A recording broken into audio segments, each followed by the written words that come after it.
स्वागत आहे मित्रांनो तुमच्या या नव्या व्हिडिओमध्ये. आज मी टाटा कर्वचा रिव्ह्यू करणार आहे. छोट्या छोट्या गोष्टी मी तुम्हाला सांगण्याचा प्रयत्न करणार आहे. आणि लास्ट टाईम मी डायरेक्टली एक रेंज टेस्ट मी अपलोड केला होता विदाऊट आणि रिव्ह्यू ऑफ टाटा कर्व. तर मी आता प्रयत्न करणार आहे की तुम्हाला टाटा कर्वचा रिव्ह्यू देऊ शकेल.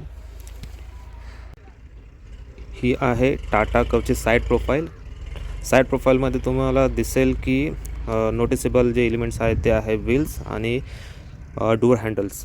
तर आपण पहिले व्हील्सकडे जाऊया. व्हील्समध्ये जर तुम्ही बघाल तर हा जो भाग आहे हा मेटलचा आहे आणि हा जो आहे हा फायबरचा आहे. आणि जर टायर प्रोफाईल जर तुम्ही बघाल तर हा 17 इंचचा टायर आहे आणि ब्रिजस्टोन कंपनीचा, म्हणजे बऱ्यापैकी टाटाने खूप चांगल्या प्रकारचा हा टायर आपल्याला प्रोव्हाइड केलेला आहे. त्याच्यानंतर तुम्ही इथे बघू शकता .EVची बॅजिंग आहे. सर्वात पहिले मी तुम्हाला सांगतो की हा जा मॉडेल आहे हा आहे Tata Curvv accomplished plus S 55 कॅपॅसिटीची बॅटरी बँक आहे याच्यामध्ये. त्याच्यानंतर आपण बघू शकता डोअर हँडल्स, ते आपल्याला असे असतात, असे खेचावे लागते. ओके, ते टाटा महिंद्रा XUV 700 XUV 9 सारखे आपले डायरेक्टली असे ओपन होत नाही, ते आपल्याला प्रेस करून सोडावे लागतात, ते ऑटोमॅटिक आतमध्ये जातात.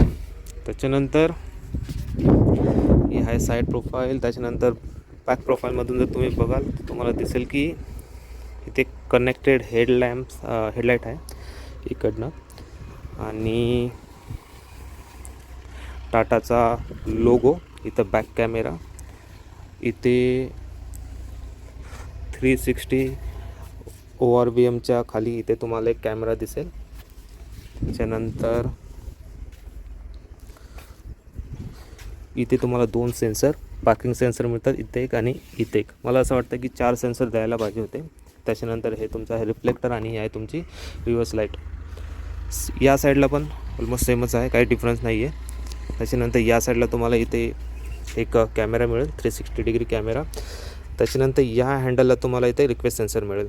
तुमच्या जर चावी जर तुमच्या खिशात असेल तर तुम्ही बटन दाबून हे लॉक किंवा अनलॉक करू शकता. जसे की आता माझ्या खिशामध्ये चावी आहे तर हे लॉक झालेले आहे, हे आता परत दाबल्यावरती अनलॉक झालेली आहे.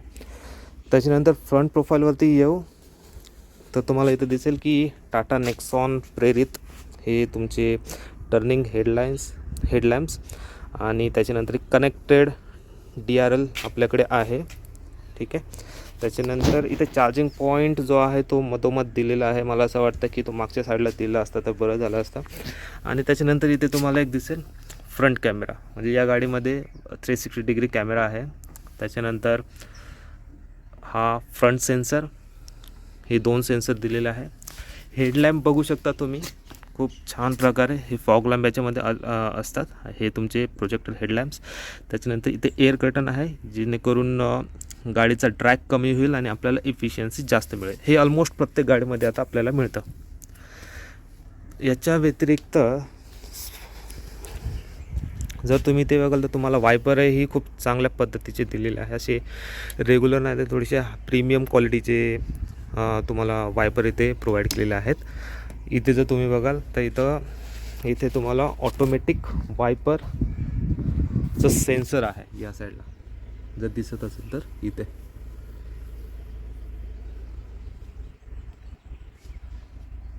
तर ही आहे तुमची टाटा कर्व साईडने. ORVMच्या इथे बघाल तर तुम्हाला इथे लॅम्प्स मिळतात. मी आता गाडी अनलॉक करतो. तर हे टर्निंग, जेव्हा गाडी आपण टर्न इंडिकेटर दाबतो तेव्हा ही लाईट पण लाईट होते. गाडीची चावी जर बघाल तर गाडीची चावी तुम्हाला अशा प्रकारे आहे, प्रीमियम क्वालिटीची. आणि ही मला असं वाटतं टाटा कर्वपासूनच यांनी ही चावी नवीन द्यायलाच चालू केलेली आहे. तर चला आता आतमध्ये जाऊयात. मी आता बसतो बॅक सीटमध्ये जर तुम्ही बघाल तर इथे जर तुम्हाला हा जो कलर दिसतोय हा तुम्हाला मे बी आवडेल नाही आवडेल माहीत नाही. मला ही स्टार्टिंगला जेव्हा मी बघितलं होतं तेव्हा हा मला आवडला नव्हता, पण जेव्हा आता मी गाडीत बसतो तर मला खूप प्रीमियम असा फील होतं. इथे त्याची फिनिशिंग आहे, ही लेदर्स आहे, इथे वेगळी फिनिशिंग दिली. वरती तुम्हाला व्हाईट कलरचं मिळेल सर्व. त्याच्यानंतर इथे बॅकलाईट तुम्हाला मागच्या सीट लोकांसाठी इथं बॅकलाईट मिळेल या साईडला. त्याच्यानंतर या साईडलाही तुम्हाला लाईट मिळेल. त्याच्यानंतर ग्रॅब हँडल आहेत, इथे पण ग्रॅब हँडल मिळेल तुम्हाला. त्याच्यानंतर जर तुम्ही एअरबॅग्स बघाल तर मला सध्या तरी इथं 6 एअरबॅग्स दिसत आहेत. तर एक, त्याच्यानंतर इकडे या साईडला 2, मागच्या पिलरला, मिडल पिलरला 3, 4, 5, फ्रंटला आणि तिकडे 6. आणि इथे तुम्हाला एक 45 वॉटचं तुम्हाला चार्जर मिळेल. इथे AC वेंट आहे आणि इथे काहीतरी मला असं वाटतं मोबाईल वगैरे ठेवायला काहीतरी जागा पाहिजे होती. त्याच्यानंतर हेडरेस्ट तुम्ही असे हे खालीवरती करू शकता, हे दाबल्यावरती खालीवरती होतात. त्याच्यानंतर सेम इथे पण बॅकला पण. सीट बेल्टचं बोलाल तर सीट बेल्टमध्ये म्हणजे 3ही पॅसेंजरसाठी पाठीमागे तुम्हाला सीट बेल्ट आहे. आता जातो मी बूटच्या साईडवरती. आता आपण बूट स्पेस पण बघून घेऊयात.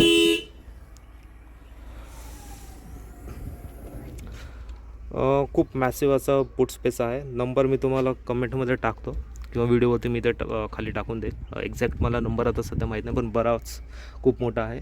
इथे जर तुम्ही बघाल तर इथे तुम्हाला एक लाईट मिळेल. इथे 1 किलोपर्यंत तुम्ही काही कॅरी बॅग असेल तर तुम्ही होल्ड करू शकता. त्याच्यानंतर इथे काही स्पेस आहे, हे खोल्यावरती पण तुम्हाला काही स्पेस मिळेल. ह्याच्यामध्ये मी टायर इन्फ्लेटर किट ठेवलेला आहे सध्या.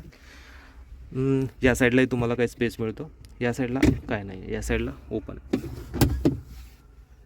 चला तर आता पुढे जाऊयात.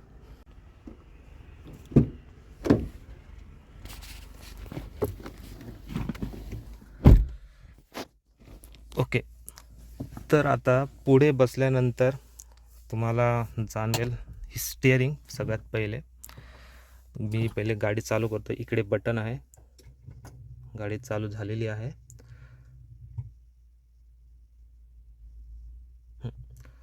अजून एकदा मला असं वाटतं गाडी मला बटन दाबावं लागेल. जर तुम्ही इथे बघाल तर IGN दिसत आहे, तर म्हणजे अजून गाडी चालू नाही झालेली आहे. आता झाली. ओके, स्टेअरिंग पण स्मूथ झालेली आहे, म्हणजे चालू झालेली आहे गाडी. इथे तुम्हाला स्टेअरिंग, आपण पहिले स्टेअरिंगपासून करूया. स्टेअरिंगमध्ये इथे ऑडिओ कंट्रोल्स, त्याच्यानंतर आपल्याला इथे ब्लूटूथचे कंट्रोल्स आहेत. त्याच्यानंतर या साईडला आपल्याला इन्स्ट्रुमेंट क्लस्टरवरची काही इन्फॉर्मेशन चेंज करायची असेल तर त्याचे कंट्रोल्स आहे. आणि इथे आहे तुमचं हे क्रूज कंट्रोलचे कंट्रोल इथे आहेत. त्याच्यानंतर मध्ये हॉर्न आहे.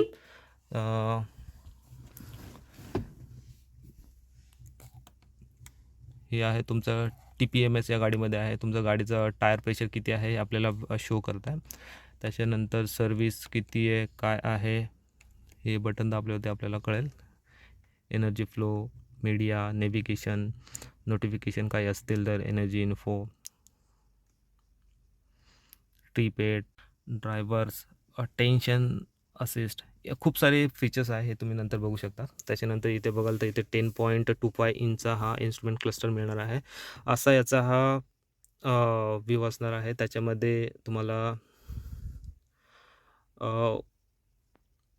आयराचा तुम्हाला याच्यामध्ये सपोर्ट मिळणार आहे. त्याच्यामुळे तुम्ही काही अवेलेबल ज्या ॲप्स आहेत त्या तुम्ही इन्स्टॉल करू शकता. सगळेच नाही करू शकत, पण काही अवेलेबल आहेत. जसे की मी इथे Amazon प्राईम व्हिडिओ इन्स्टॉल केलेला आहे. त्याच्यानंतर YouTube मी इन्स्टॉल केलेलं आहे, जे की मला असं वाटतं की मॅन्डेटरी आहे, म्हणजे आपल्या स्वतःच्या रेग्युलर यूजसाठी मॅन्डेटरी आहेत. आणि एक तुम्हाला गोष्ट सांगतो मी, जर तुम्ही गाडी चालवत असाल तर कोणत्याही प्रकारचा व्हिडिओ चालणार नाही. तुम्हाला ऑडिओ ऐकायला येईल पण व्हिडिओ चालणार नाही. हे की मला असं वाटतं की हे प्रत्येक गाडीमध्ये एक फीचर दिलेलंच आहे. साईडला राईट हँडला तुम्हाला पॉवर विंडोचे कंट्रोल्स मिळणार आहेत. इथे फ्रंट आहे. त्याच्यानंतर सर्व 4ही कंट्रोल इथे मिळणार आहे. त्याच्यानंतर इथे थोडीशी जागा आहे. त्याच्यानंतर अगेन इथे तुम्हाला थोडासा स्पेस मिळणार आहे. ओके, त्याच्यानंतर ORVMचे तुम्हाला इथे कंट्रोल्स इथे मिळणार आहे. तुम्ही इथे चेंज करू शकता. त्याच्यानंतर हा IRVM ऑटो डिमिंग नाही आहे, मॅन्युअल करू शकता तुम्ही. त्याच्यानंतर इथे तुम्हाला ग्रॅब हँडल मिळणार आहे. त्याच्यानंतर हे लाईटचं बटन आहे. त्याच्यानंतर इथे तुम्हाला सनरूफचं बटन मिळणार आहे.